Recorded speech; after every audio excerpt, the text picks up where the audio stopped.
Hi YouTube, ACDodd here again, and join me for another episode of On the Road Tuning with me, ACDodd. Today we're over to Horley near Gatwick, and we got 4 minutes to tune, so let's get on with it.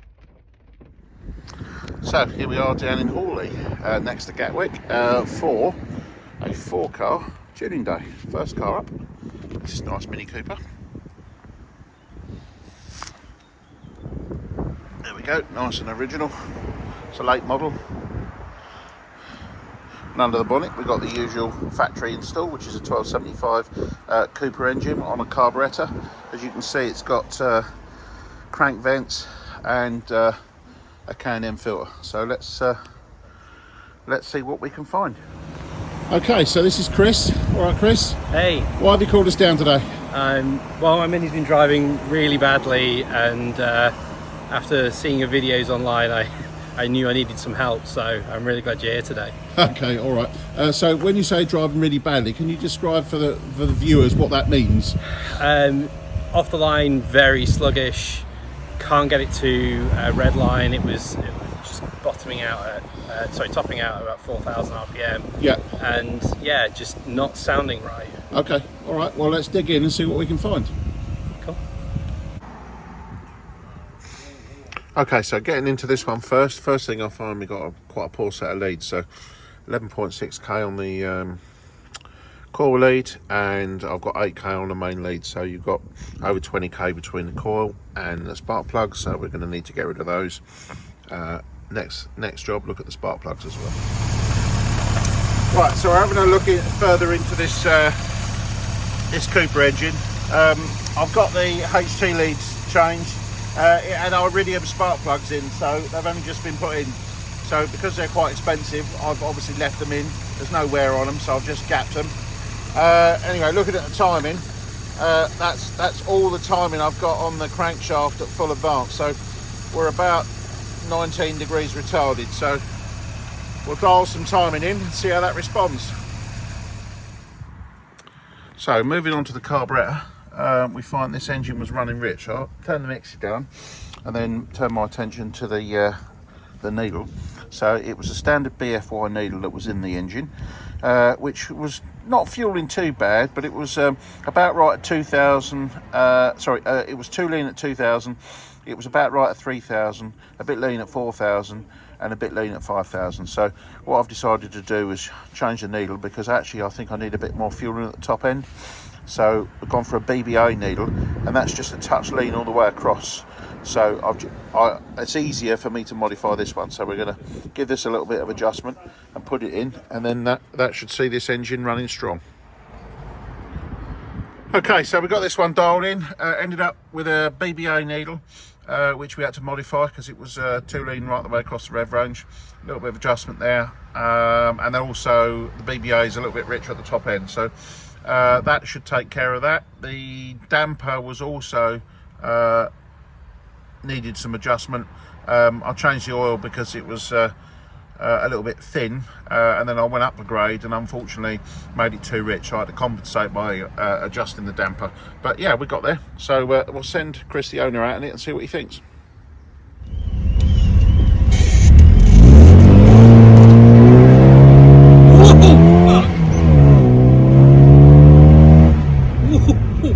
Jesus.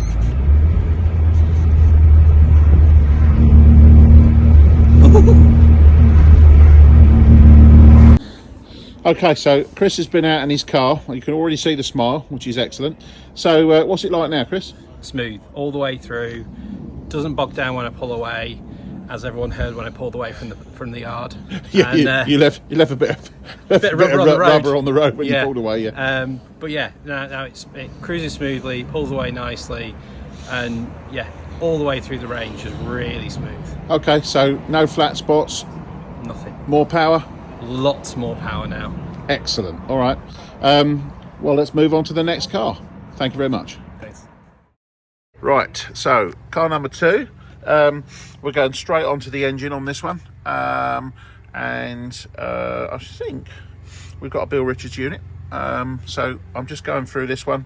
It doesn't look to be in too bad a condition, and we'll see what we can find. Okay, so this spark plug, a lot lot of these engines that come from Bills always have these B8 CS spark plugs. I have no end of problems with them fouling up at sort of traffic driving, town driving, and this one's no exception. So I'll change it for a set of BP7s, and we've got a clean running engine again. So set of BP7s, and then we turn our attention to the carburetor, and sure enough, we're too rich at 2,000 revs. So we'll take that out, have a look, and then see what we see where we need to go. Okay, so we got this one dialed in. Took the needle out. The needle that was in it was too lean at the top end. I don't think this had actually been set up by Bill Richards or any of that. I think this was just, I think he's just built the engine, but the tune hasn't been sorted out. So took the BBP needle out, put in a BCF, light modification, and we've got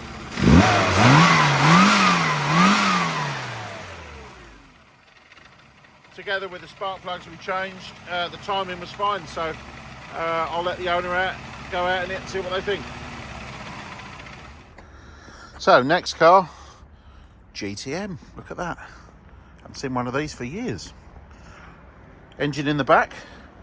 Yes, I'm already underway, I know. But we've got a tuned engine and we've got a very poorly carburetor.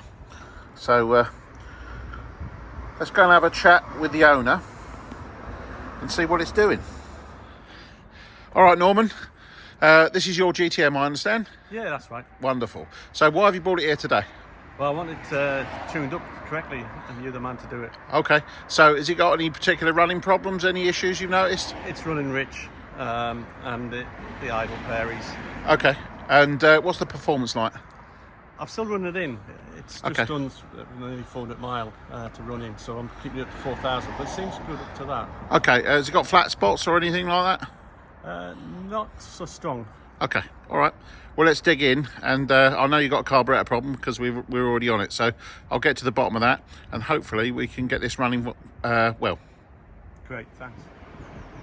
So looking at the carburetor on this GTM, a problem was that the jet was stuck down. Okay, so it's quite common on carburetors that have had bad fuel left in them.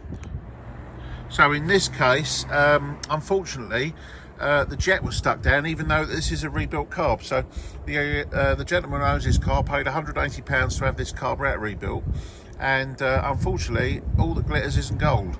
So a lot of these builders that do these things, they make these things look good and nice and clean, but they don't necessarily do a particularly good job of what's inside.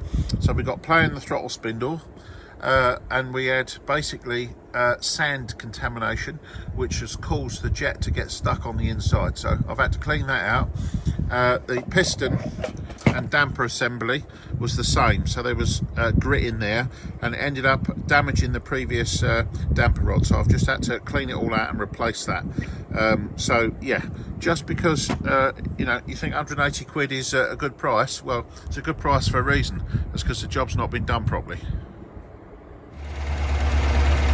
Okay, so we got this one running eventually. I had to take the carburetor off and obviously clean out all the sand that was in it. Had to put a new piston damper in there, change the spring for a yellow spring. What else should I do? Ignition was all good actually, including the timing. I had to put timing marks on the end, and I couldn't get a particularly good accurate reading, so I've left that with the owner to make a better job of that. Anyway, in terms of the engine,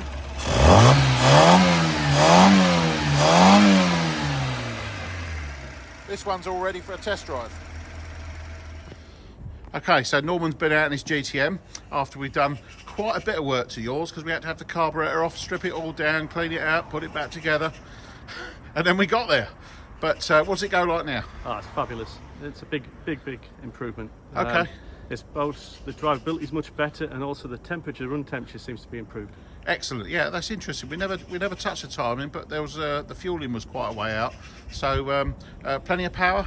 Yeah, plenty of power. Excellent. All right. Well, thanks for coming down and bringing the car along today. No, thank you for your help, AC. Okay, last car of today.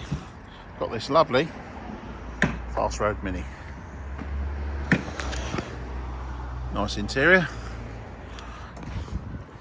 Under the bonnet, we got ourselves a 1275, which I'm told is quite variable in its performance. So let's dig in and see what we can find. So, looking at this one, we've got a number of issues. Firstly, advance curve is so-so. It's not brilliant. It's moving, but it's hardly sporty. We've got a 3 ohm coil, we've got a ballast wire, we've got variable dwell dizzy, we've got resistor plugs. So, and we've got a split vacuum unit. So all in all, what the customers decided to do is we'll change the dizzy for a new unit. We used one of my new Power Spark units with a ACDodd recurve, and we'll change the coil to a high power one. We'll put the ballast bypass wire on it, and we'll take this up to the high energy ignition that I like so much, and then we can move on to the carburetor. But first, let's get the wiring done.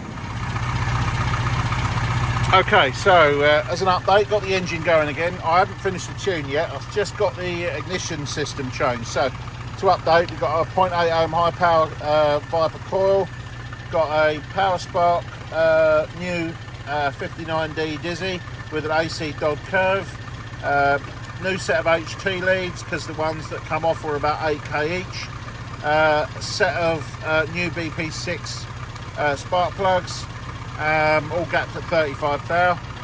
Engine runs a treat. Obviously the new dizzy comes with a new vacuum unit, which is now connected and working. So now we can move on to getting the needle dialed in.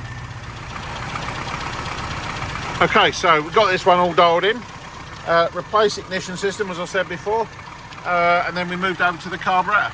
Carburetor wise, dashboard oil was fine, and then we put the needle that was in it was a BBZ, which was a bit interesting because it was way too rich at 2000, like 0.85, and then it was too lean everywhere else. So changed the needle for a BAP, and it was too lean everywhere. So then a little bit of light modification, and